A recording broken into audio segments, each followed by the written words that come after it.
Olá pessoal, meu nome é Lucas Escher, estamos começando aqui mais um episódio do podcast Podvet. E hoje a gente está ao vivo pela rádio 103.5, que é a Rádio Câmara daqui de Sete Lagoas. Nossa convidada de hoje é a Marina Neri, veterinária do Instituto Estadual de Florestas. E o Flávio vai me acompanhar aqui, que é um aluno também do Centro Universitário de Sete Lagoas. A gente está com esse projeto, juntamente à Rádio Câmara, justamente para informar a toda a população alguns assuntos sobre a veterinária que muitos desconhecem. Marina, é um prazer te receber aqui e eu gostaria que você se apresentasse um pouquinho para o pessoal de casa. Oi, tudo bem? Eu sou a Marina, eu sou veterinária do IEF, Instituto Estadual de Florestas, que eu costumo comparar ao IBAMA, só que estadual. Então, é o órgão ambiental, né, de Minas Gerais, um dos, né? E então, como se fosse o IBAMA mesmo, no estado de Minas Gerais. Fala um pouquinho também da sua formação, da sua carreira, da sua trajetória. trajetória até aqui, até o seu cargo hoje no IEF. Ah, então. Bom, eu comecei, né, como veterinária há uns 7 anos de idade, sempre falando que eu ia ser veterinária, e assim foi, até, né, a formatura, deve ter uns 12, 15 anos mais ou menos, eu não me ligo em datas. Mas eu fiz veterinária na UFMG, depois fui fazer mestrado no INPA, Instituto Nacional de Pesquisas da Amazônia, fiquei lá 4 anos. Lá eu tive a oportunidade de dar aula também na universidade. E depois eu voltei para Minas, porque mineiro volta, né, para a origem, não tem jeito. E aí quando eu cheguei aqui, eu fiquei já pensando assim em várias coisas que eu já trabalhava, que eu gostaria de atuar, e teve o concurso do IEF. E aí, estou aí no IEF desde 2014. Quando você voltou para Minas, você teve algum pensamento de ir para uma clínica ou para alguma coisa assim, antes de pensar num concurso público? Na verdade, assim, eu pensei em tudo que você puder imaginar. Porque quando você está num estado e volta para outro, né? Você acaba que perde ali, né, os contatos profissionais que você já tinha estabelecido. Então, assim, pensei de tudo, desde criar minhoca, vender remédio. Pensei em todas as opções. E a clínica também era uma das opções. Mas quando eu fiz a graduação, eu fiz estágio no IBAMA por uns 3 anos. E eu sempre, assim, me apaixonei pelos animais silvestres. E aí o IEF era, assim, de todas as carreiras da veterinária que eu mais gostei em tudo que eu já passei. Então, eu falei, não, é esse aí, vamos ver. Aí, separei, né, os momentos do dia para o estudo e deu certo, graças a Deus.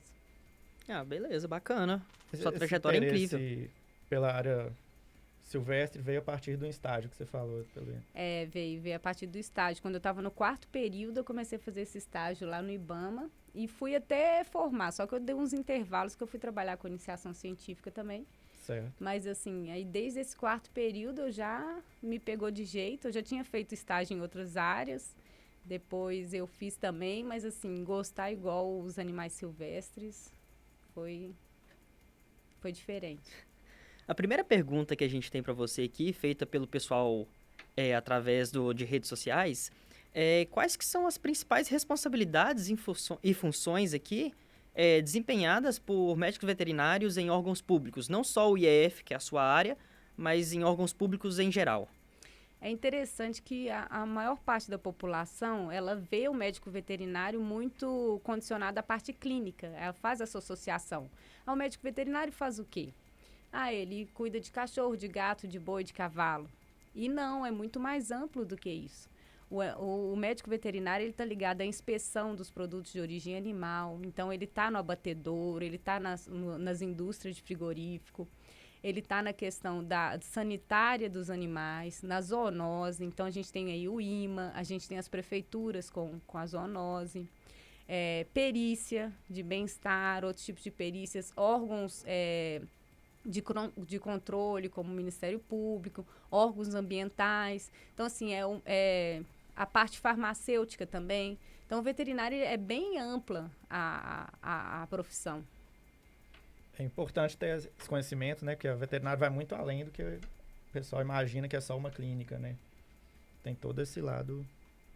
De bem-estar, de inspeção. Acho que um dos mais importantes seria a inspeção de alimentos, né? Porque Acho que é uma área que não é todo mundo que conhece, que é o médico veterinário que está por trás daquilo ali, assegurando a saúde nossa em relação a isso. E é legal saber disso de uma pessoa que está ali dentro. Você já teve contato com outra área em órgão público, por exemplo, justamente essa parte de inspeção, ou com o Ministério Público? Ah, não, só, assim, trabalhos em conjunto, né? De fiscalização, por exemplo, com o Ministério Público, Uhum. de atendimento de demandas.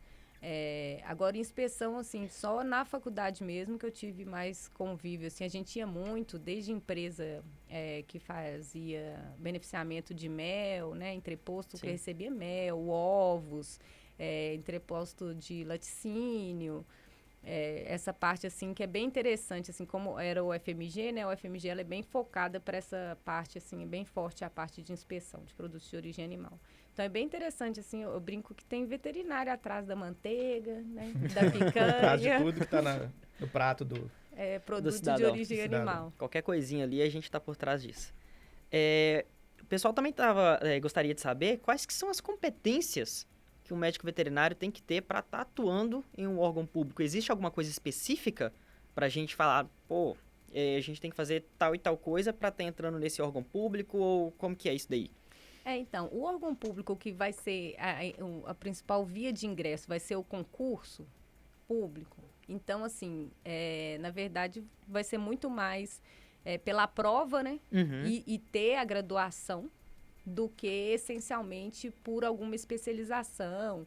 As especializações vão vir para contar algum tipo de posicionamento na carreira. Sim. E tal. Mas, assim, como a própria formação ela já é genérica, né? Ela já abrange, né? Toda a escola de veterinária, ela já vai ter essas disciplinas, já está nesse contexto. Então, assim, a partir do momento que a pessoa é um médico veterinário, a maior parte, né, dessas provas para concurso, ele já pode prestar normalmente. E aí, a gente aprende muitas coisas, né, dentro do órgão, ou as pessoas também, muitas vezes, já vêm com uma bagagem, né, de coisas que elas têm afinidade, ou de especializações, e isso contribui demais para essa prestação do serviço público, né? Sim.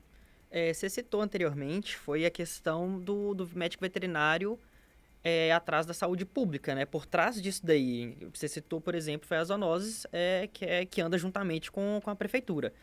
Você poderia falar para a gente um pouquinho qual que seria a importância, a real importância do médico veterinário por trás desse tipo de serviço? na saúde pública. Para a saúde pública. Então, é muito interessante porque a gente tem uma bagagem de estudo, de aprofundamento em relação às zoonoses, que às vezes é muito mais identificável uma zoonose para o veterinário, às vezes, do que talvez assim para o médico, porque a gente vê com mais frequência. Então, a gente pensa nela com mais frequência.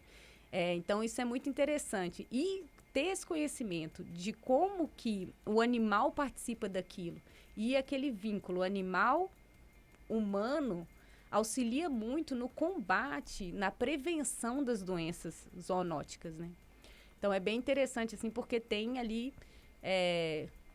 como se fechasse uma cadeia, né? É lógico que a parte, né, da medicina, da farmácia é muito importante também, né, para fazer um conjunto, né? É uma coisa multidisciplinar a zoonose. Mas o veterinário, ele tem essa característica de conhecer aquela doença ali e ter como, por exemplo, febre amarela, coisas que você consegue... animais, muitas vezes, são usados como indicativos. Sim. Então, assim, a gente imagina que a gente pode ter um surto de febre amarela a partir do momento que eu estou tendo febre amarela nos primatas não humanos. Então, isso tudo dá um indicativo, dá um caminho ali, o que a gente deve fazer, um alerta, né? Já é bem interessante. E você acha que, por exemplo, você estando dentro do IEF, você acha que o IEF, assim, ele tem uma competência para tendo algum auxílio dentro das zoonoses ou diretamente ligado ali ao meio ambiente e tudo mais? Você como veterinária, no caso, né? A área da medicina veterinária ali dentro.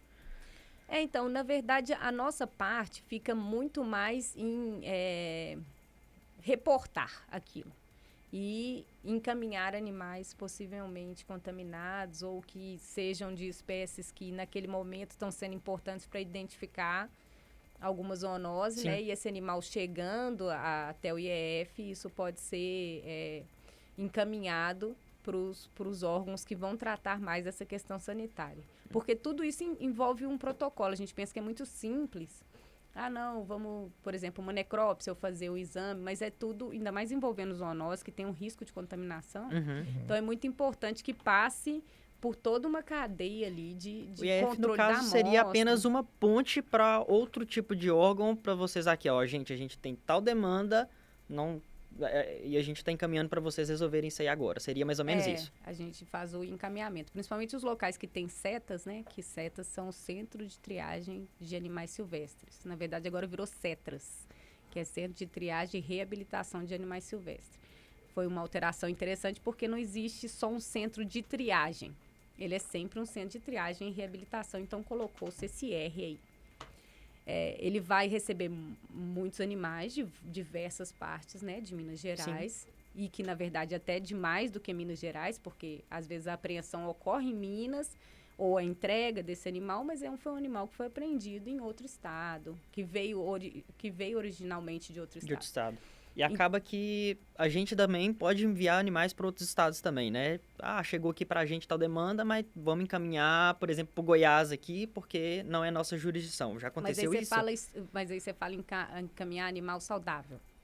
Saudável ou de apreensão, caso aqui não tenha, por exemplo, espaço. Apreendemos vários araras ali. Não temos espaço em Minas Gerais e nenhum CETRAS. A gente encaminha para outro estado. Isso, existe uma colaboração entre os órgãos estaduais e o IBAMA também. Que o IBAMA ainda ele continua atuando também nessa parte, principalmente de animais de vida livre. Mas ele também continua com um apoio técnico e um apoio logístico aos órgãos estaduais também, né? E aí esses encaminhamentos são de acordo com a demanda. Por exemplo, a gente teve há um tempo atrás uma apreensão grande de papagaios, de filhotes de papagaio. Então, esses animais, eles demandaram um cuidado intenso e conseguiu-se conversar com outros CETRAS de outros estados para poder fazer a destinação de alguns animais, para eles fazerem o tratamento. Depois, até esse animal pode voltar para reabilitação aqui e tal, isso depende. E se for animais de ocorrência natural, né, que sejam alóctones, que a gente fala, né? Que são animais que eles ocorrem no Brasil, mas eles não ocorrem nessa região, por exemplo, ou não ocorrem em Minas Gerais. Então, o recebimento desses animais vai fazer com que o órgão ambiental converse com os outros órgãos estaduais e o IBAMA e façam, né, a destinação adequada desse animal para ele ser encaminhado lá para soltura.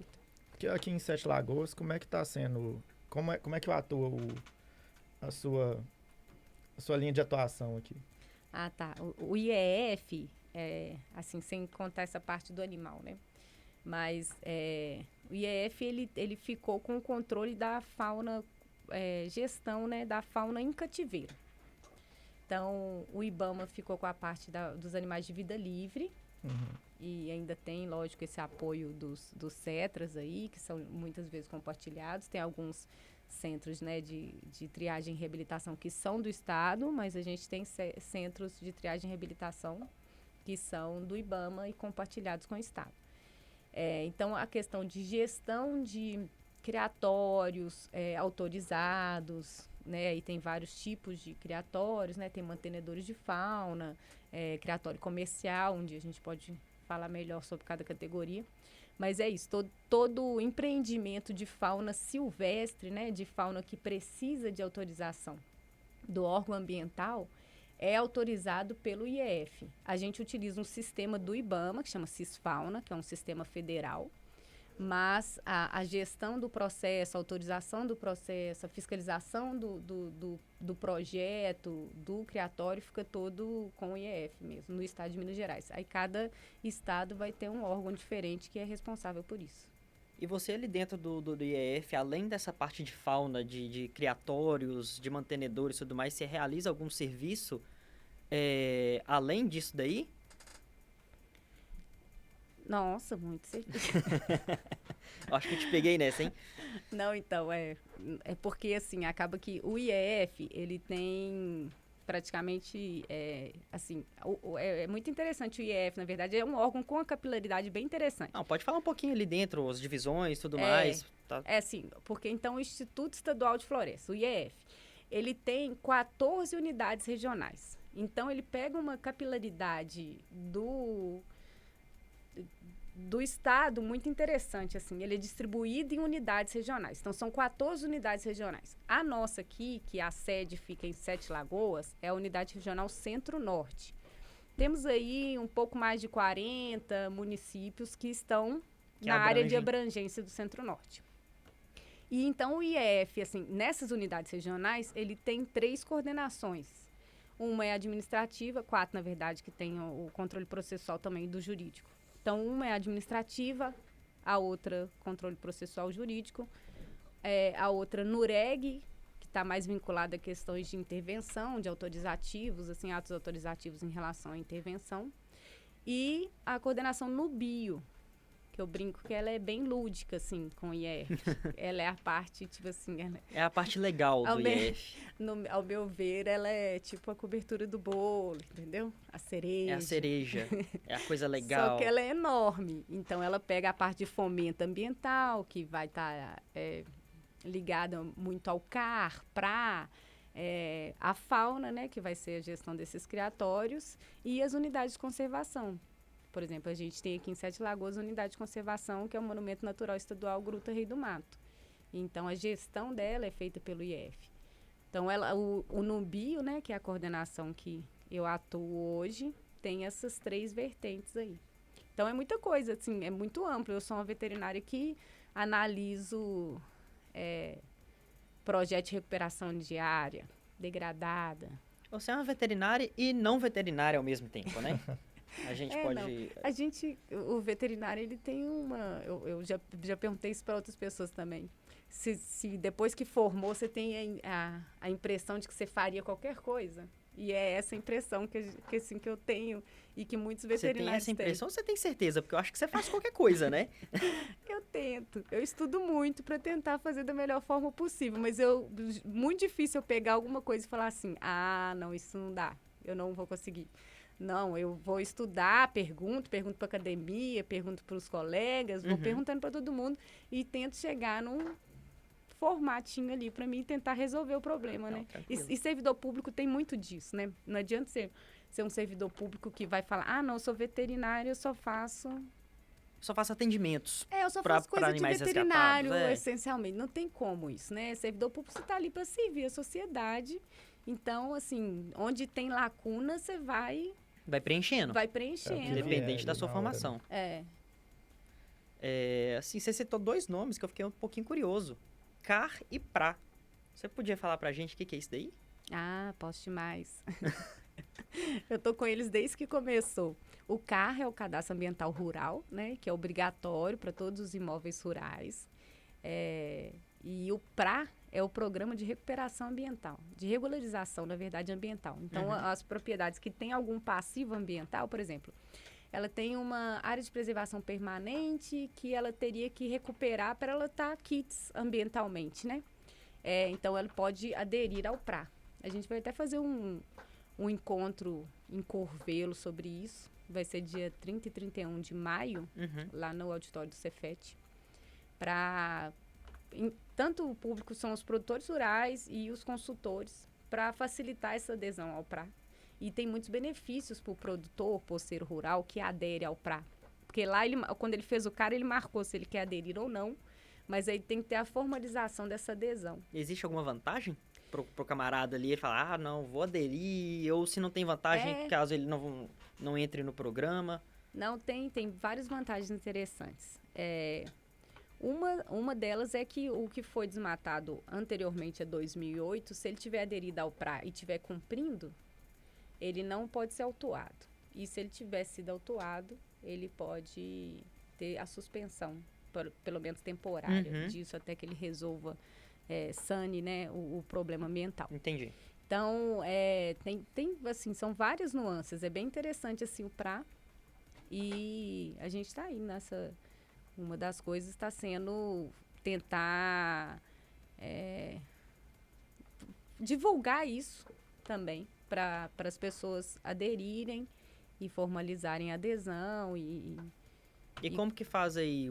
Se o seu José está escutando aqui a gente agora, nesse exato momento, falou, opa, eu tenho que cadastrar ali, tenho que entrar ali no cadastro ambiental rural, vou cadastrar, vou aderir ao PRA, como é que dava para fazer isso daí? Então, o cadastro ambiental rural, que tem que ter ele para aderir ao PRA, ele é feito, assim, ele é simples, mas não é tão simples assim. Até 4 módulos fiscais que a gente fala, né? Então, aqui, por exemplo, Sete Lagoas, que o módulo fiscal é 20 hectares. Uhum. Então, até 80 hectares, ele pode, o IEF apoia e faz gratuitamente. Entendi. O CAR.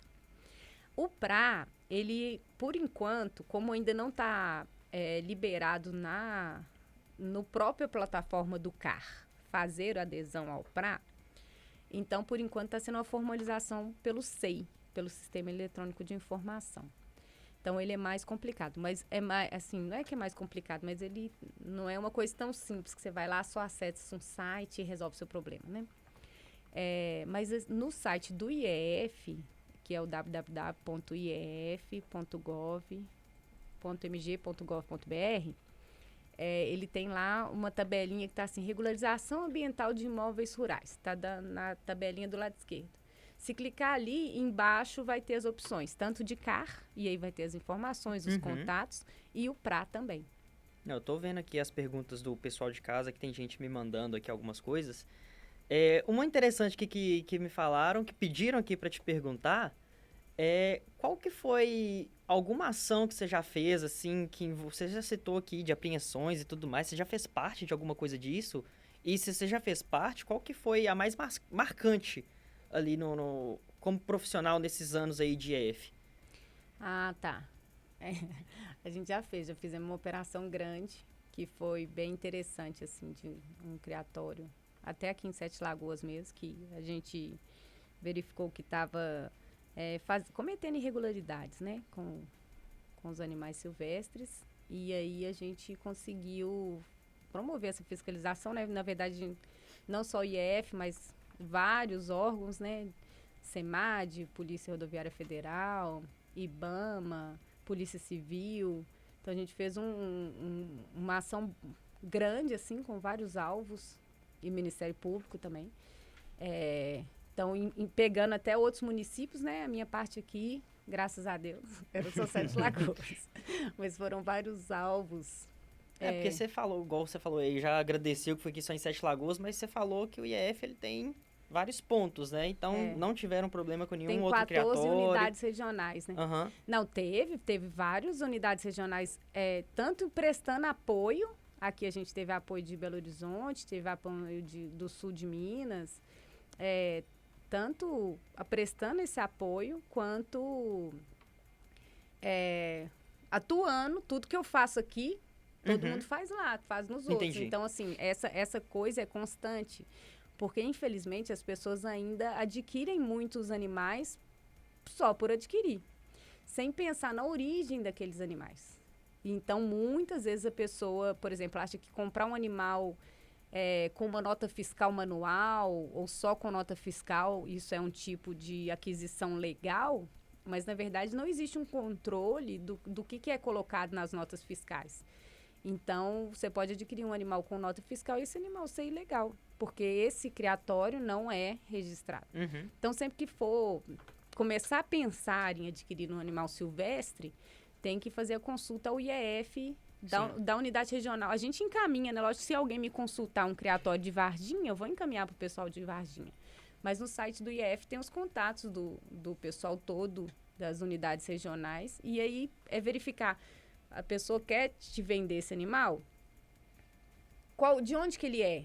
E passar o CNPJ ou o CPF desse criador para o IEF e perguntar, essa pessoa pode vender um papagaio, ela pode vender isso, pode vender aquilo? E se acontecer, por exemplo, o pessoal de casa que deve estar ouvindo a gente, deve estar se perguntando, e se eu comprei um animal e agora eu não sei a origem dele, e se eu descobrir que a origem dele foi oriundo de tráfico...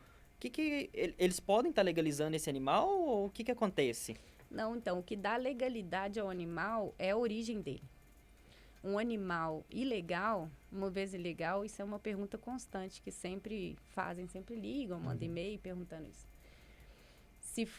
se o animal é ilegal, ele não tem rastreabilidade, ele não tem origem, ele é um animal ilegal. Não tem como legalizar esse animal, não tem como você arrumar um documento para um papagaio que foi comprado e tal. Não, entendi, porque Isso acaba que, por exemplo, eu tirei o papagaio da natureza ali, mas registrei no meu criatório, dei nascimento no meu criatório ali, chipei, fiz tudo ali como se fosse meu, como se fosse um animal oriundo ali que nasceu. Mas aí é a fraude do criatório, né? Ah, tá, então Aí ela tá não... Você tá falando que aí a fraude, no caso, seria, por exemplo, aí vamos pôr, né?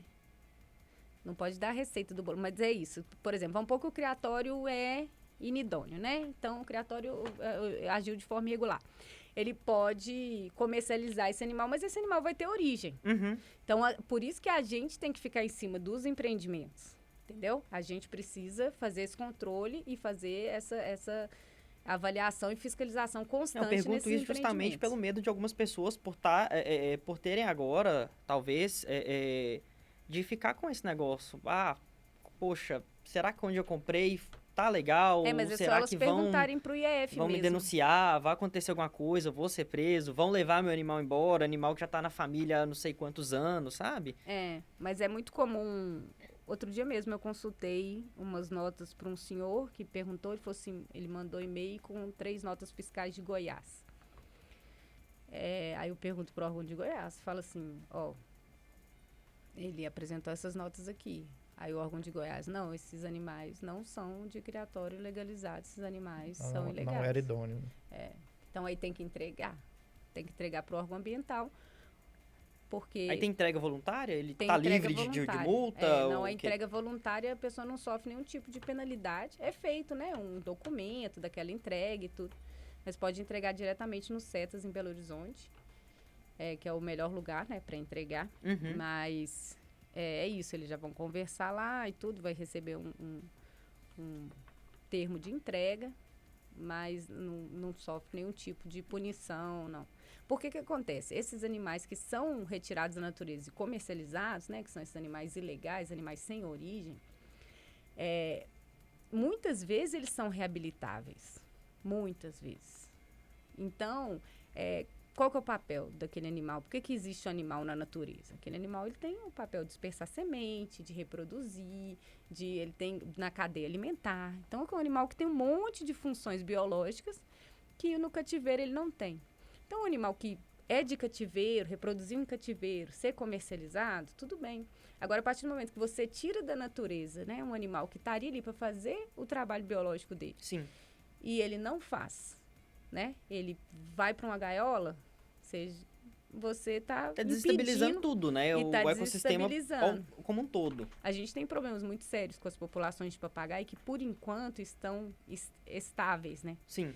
Mas os filhotes são retirados anualmente para fazer o comércio. E eu falo que isso só acontece porque alguém compra. É igual qualquer tipo de tráfico. Só vai acontecer porque alguém compra. Tá tendo consumidor, né? Se não tiver o consumidor, não tem o coletor, não tem o intermediário, não tem o tráfico. Então, essas populações, por enquanto, aparentemente estáveis, mas elas vão ter uma queda brusca, porque os pais que estão sempre reproduzindo estão tendo os filhotes retirados anualmente. Então, quando esses pais começarem a morrer, essa população não vai tem entrar um em jovem declínio, lá. não tem a galera nova para reprodução. Né, vão pouco aí, as pessoas hoje trabalham até 65 anos, a gente então tivesse uma população de 50 a 65 anos e não entrasse mais ninguém nessa população. Acabou. Então, não tem jovem, não tem gente para trabalhar. Sim. É como se fosse isso. Então, não tem os Você citou aí agora que muitos esses animais aí que viram pets, que são entregues, têm chance de voltar à natureza. E o que acontece com os animais que não podem voltar, ou por algum impedimento, não aprendeu a voar, ou tem uma asa cortada? Se sofreu algum acidente, o animal que... Impossibilitado, né? Foi visto, alguém resgatou, ou um criatório mesmo inadequado, que sofreu maus tratos e tudo. Pra onde que esse animal vai, tipo assim, então, vou começar pelos que podem ser soltos, que é a maioria. Certo. Então, o animal, por exemplo, é resgatado, apreendido, recolhido. Esse animal vai para o centro de triagem e reabilitação e depois ele vai encaminhado para um ASAS, que é um projeto muito legal também, que tem o IEF, o IBAMA, e tem a UAITA também, que é uma ONG que atua junto, e tem outras ONGs em outras partes de Minas que fazem o cadastramento das áreas de soltura em propriedades privadas que têm vegetação nativa e estão Sim. distantes de centros urbanos de forma adequada, são adequados para a soltura de animais silvestres. Esse projeto engloba qualquer espécie? Ou Então, algo sim. específico? Não, engloba todas as espécies. Engloba pássaros, mamíferos, répteis, anfíbios.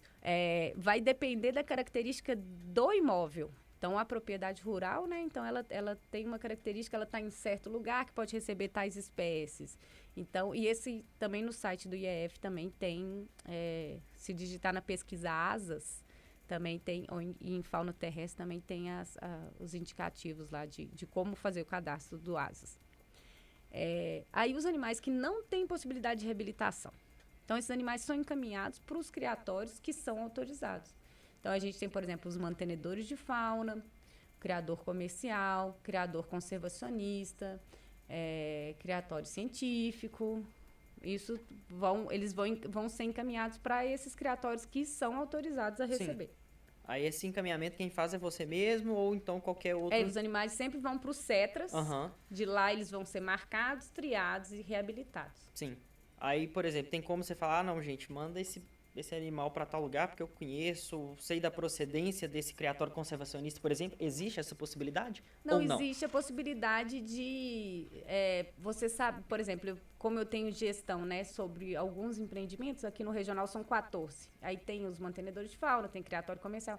Então, a gente sabe as espécies que são autorizadas, né, para cada empreendimento receber. E aí, dependendo da disponibilidade do empreendimento em receber e havendo a disponibilidade do animal, né, a necessidade desse animal ser destinado, que é um animal que poderia ir para soltura, ele não vai para empreendimento. Ele vai para soltura. Sim. Que é a gente quer o quê? Que esse animal vá lá para a natureza e que ele faça o papel dele biológico. Entendi. Pergunta novamente aqui do pessoal de casa. Teve algum resgate de animal que você já fez assim que te marcou bastante? Que você ficou comovida pela história? Ou você ficou com, sei lá, com dó desse bicho? Você não sabia por onde você mandava? Alguma coisa assim? Não, é sempre assim, eu teve 2 natais seguidos, ou foi um Natal e um Réveillon, mas foram 2 anos seguidos nessas 2 datas, que foram lobos atropelados, lobos-guarás, nos arredores de Sete Lagoas. E eu não estava aqui, eu tive que deslocar, né? Minha família é de Belo Horizonte, vim para cá. E é sempre E é incrível, que é sempre feriado, dia de domingo. Parece que escolhe, né? Tipo assim, vou passar mal nesse dia aqui. Aí, assim, é aquela correria, né? O pessoal da polícia, dos bombeiros e a Marcela, né, da Alpete, ajuda demais. Nossa Senhora. Hoje a gente estava até lá colocando um gesso na siriema. E a gente... tem muitos, assim, marcantes. Mas eu acho que o pior de todos foi um gavião do rabo branco que eu recebi com 6 tiros de chumbinho. E aí tinha quebrado os 2 joelhos dele e a asa. E é uma espécie que eu gosto demais, que ele é enorme, mas ele é muito tranquilo de mexer, sabe? Eu já tinha tido um que tinha uma lesão de cerol, mas que ele deixava passar a pomada, assim, ele era bem angelical. E aí, esse aí eu até chorei, eu não sou muito de chorar não, mas esse dia pra mim eu teve que fazer eutanásia de um bicho saudável, porque alguém resolveu que era uma boa ideia atirar de chumbinho nele. Pra mim foi um dos momentos piores, assim. Mais marcantes, assim, do que você já teve que fazer, né? Acho que pra gente encerrar aqui, a gente tem mais uma pergunta, que essa foi feita por uma estudante lá do Unifem, que é o seguinte... quais que são os principais desafios assim para um médico veterinário recém-formado tá ingressando em um órgão público dentro do IEF, que seja o IBAMA ou qualquer coisa do tipo? Eu acho que o maior desafio é ter os concursos. Isso é um desafio bem grande, porque os concursos estão muito devagar, né? Escasso. Estão escassos. E aí, no mais, assim, ir estudando e tentando conciliar, né? Porque também ficar parado depois que... Não é que fica parado, né? Estudar também é importante, né? Estudar para concurso e tal. Sim. Mas você fica um pouco dependente, né? de sair ali um edital, de um concurso que você quer, para onde você quer. Outra coisa também que eu acho que é um desafio e que as pessoas têm que abrir a mente também havendo a possibilidade, né, expandir também o território, né? Então, assim, eu fui pro Amazonas porque eu quis mesmo, assim, eu queria ir pro norte, eu tinha ido a passeio e achei incrível, fiquei Aí foi pensando, sua meta de vida, vou morar aqui. Aí eu fui bem tipo assim, o que me manda pra lá? Aí eu achei o mestrado e fui fazer o mestrado lá. Mas foi muito bom, foi muito enriquecedor. Seu mestrado foi em quê? Foi pergunte. agricultura no trópico úmido. Eles não sabiam o que fazia com veterinário lá. Super interessante, um veterinário mexendo com agricultura. Mas aí eu trabalhei muito com a parte de inspeção, porque abriram uma fábrica de salga de pirarucu, que é o bacalhau da Amazônia. Entendi. E em Maraã, 820 quilômetros de Manaus. 3 dias de barco, ou 12 horas de voadeira e 24 horas de barco recreio. Uma delícia, Maraã. Muito legal também, aprendi demais com Maraã. E aí foi um estudo bem socioeconômico e ligado à parte de inspeção também. Mas foi bem legal, bem interessante. Ô Marina, só mais um adendo aqui. Como é que tá o panorama hoje de resgate de animais? Tá tendo muito, assim, é muito BO todo dia? Que bom, né? É Flávio, né? É Flávio. É, Flávio. Bom você tocar nesse assunto. O que acontece? A gente tem muitos animais aqui em Sete Lagoas, que são resgatados, né? Que chegam através da polícia, dos bombeiros, super parceiros aí no resgate dos animais. Aí a gente só tem que chamar atenção para um ponto, que muitas vezes eles são vítimas dos humanos, dos bons humanos, que eu brinco. Isso acontece muito na época de filhote, principalmente de aves. O que acontece? Muitas vezes os filhotes a gente recebe muitos, assim, mais de dezena de animal que não precisava ser recolhido pela falta de informação. O que acontece? Muitas vezes o filhotinho, ele tá ali, acabou de sair do ninho. Ele é um filhote que acabou de sair do ninho, ele não sabe voar ainda plenamente. Então, e principalmente ele não tem o voo vertical, ele só tem um voozinho horizontal, porque o voo vertical ele exige muito mais destreza do que o voo horizontal. Então, muitas vezes as pessoas recolhem. Aí, quando elas recolhem, a gente acaba... esse animal acaba sendo separado da família, dos pais dele, que é muito importante. Então, assim, quando é filhote, gente, observar muito para não fazer um recolhimento desnecessário, sabe? Então, observar aquilo ali realmente, ver se aquele animal tem algum tipo de ameaça. Por exemplo, aqui em casa tem gato. Tranca os gatos um dia, só para você ver, porque geralmente é muito comum. Então, o animal vem de uma árvore lateral e cai numa casa com muro.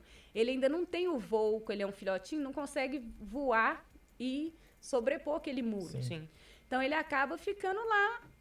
E aí as pessoas falam assim, ele não sabe voar. Aí quebrou separa a asa, dos pais. aconteceu alguma coisa. Então, assim, é muito importante, às vezes, tirar ali as ameaças daquele animal, por exemplo, prende o cachorro, tira os gatinhos. Só ali por algumas horas, geralmente no outro dia de manhã, o animal já vai embora. Então, é muito importante, assim, observar se realmente é necessário intervir naquele animal, entendeu? Sim. Sempre que tiver um animal silvestre, tem que pensar antes de agir.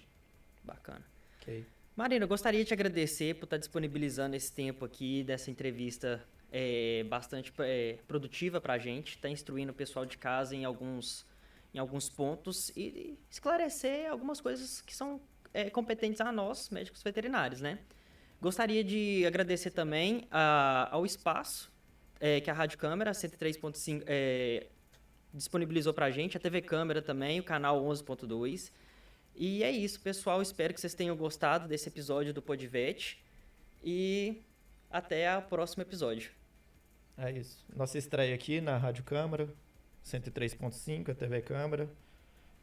Muito obrigado ao nosso operador de áudio aí, Admilson, e o presidente da Câmara, Caio Valasco, por estar cedendo esse espaço para a gente. Obrigado demais, pessoal. Obrigado, Marina. Eu agradeço também. Gente, achei lindo aqui, ó. Vocês que não sei se dá para ver os detalhes, mas é muito legal a estrutura. Eu gosto muito, sempre ouço a rádio, gosto mesmo. Foi um prazer imenso, estou à disposição para qualquer coisa aí. Obrigado. Obrigado a todos.